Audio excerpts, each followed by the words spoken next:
Você sabe por que o dia 21 de abril é feriado? Provavelmente sim, é o dia de Tiradentes.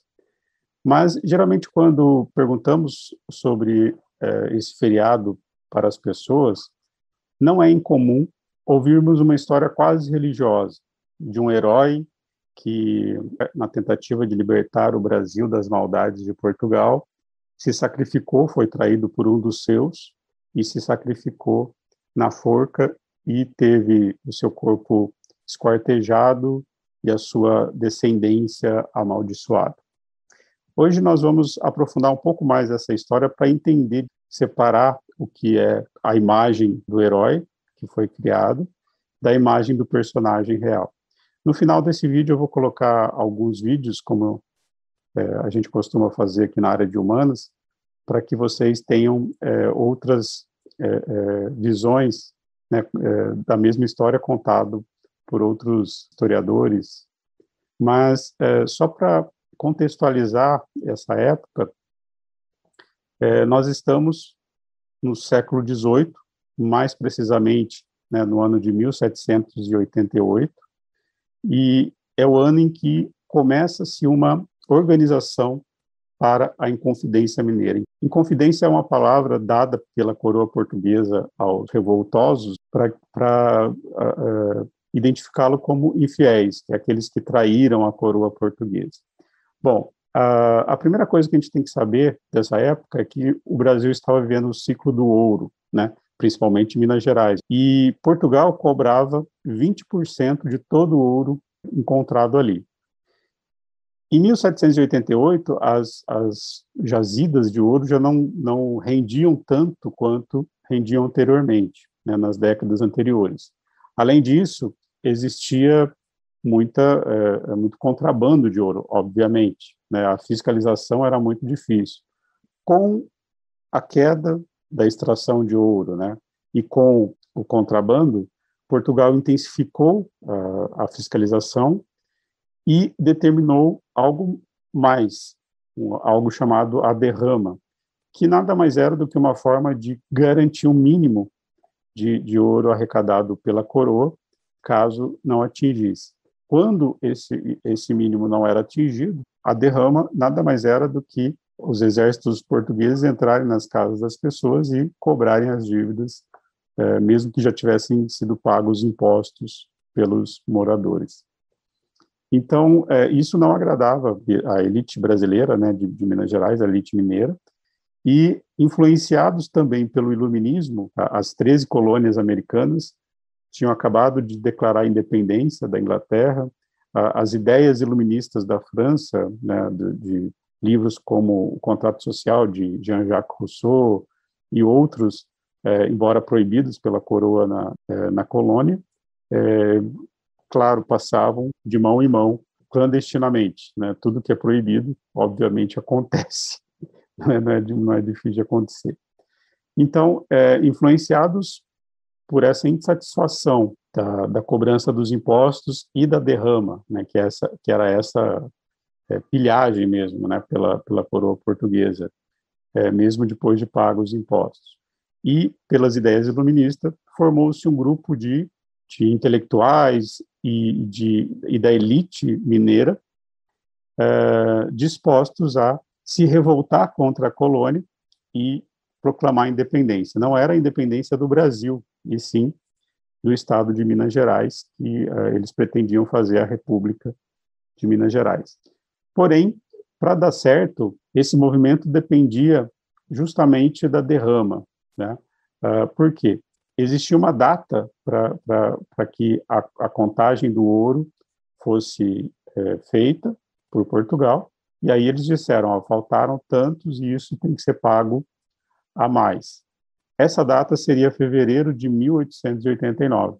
Os Inconfidentes planejaram justamente para esse mês a revolta, porque eles pretendiam contar com o povo para que tivessem material humano para fazer a revolta.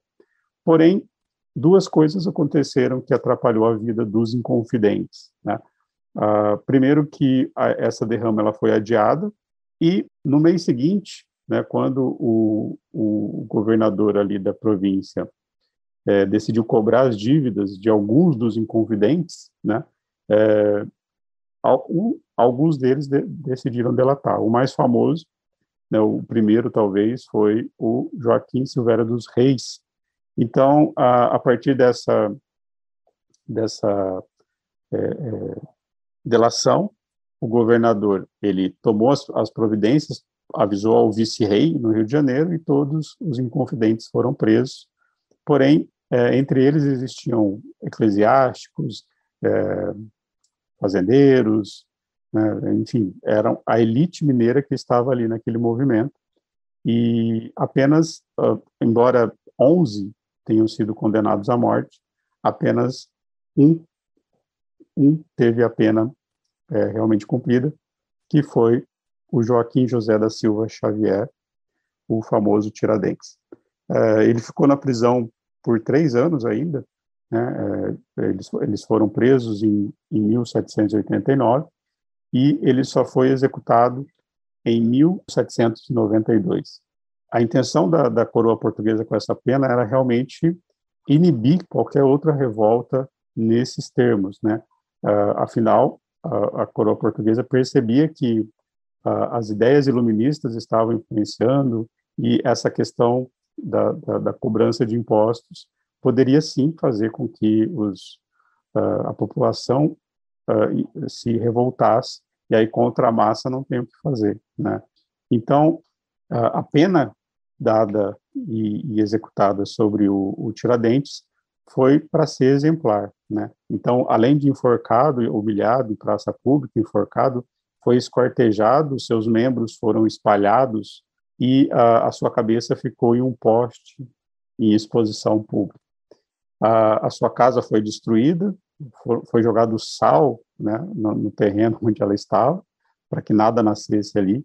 Então, era uma punição bem cruel, para que servisse de exemplo para que novas revoltas não ocorressem. Foi algo bem impactante na época, né? Só que Tiradentes só vai ser novamente lembrado na ocasião da proclamação da República, que vai acontecer muito depois, quase 100 anos depois, em 1889, porque os republicanos eles iam precisar de um símbolo nacional e o Tiradentes serviu como uma luva, né, né, para esse símbolo. Ele era do Exército, né? Vamos lembrar que a proclamação da República foi feita por militares.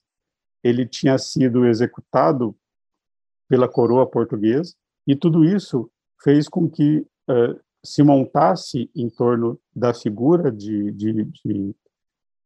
Tiradentes, 100 anos após, né, a sua morte, uma figura messiânica mesmo, né? Então, por isso, não tinha nenhuma imagem dele, mas provavelmente ele não tinha aquela imagem que nós conhecemos, e o governo republicano instituiu o 21 de abril, data da morte do Tiradentes, como um dos primeiros feriados nacionais do Brasil, da República. Eu vou deixar aqui, então, alguns vídeos, né? Vou deixar 2, tá? Um do canal Nerdologia, que é muito interessante, o historiador Felipe Figueiredo, ele repassa toda essa questão mais detalhadamente, e o canal Buenas Ideias, que também conta de uma maneira muito divertida essa história. Divirtam-se e boa aprendizagem a todos.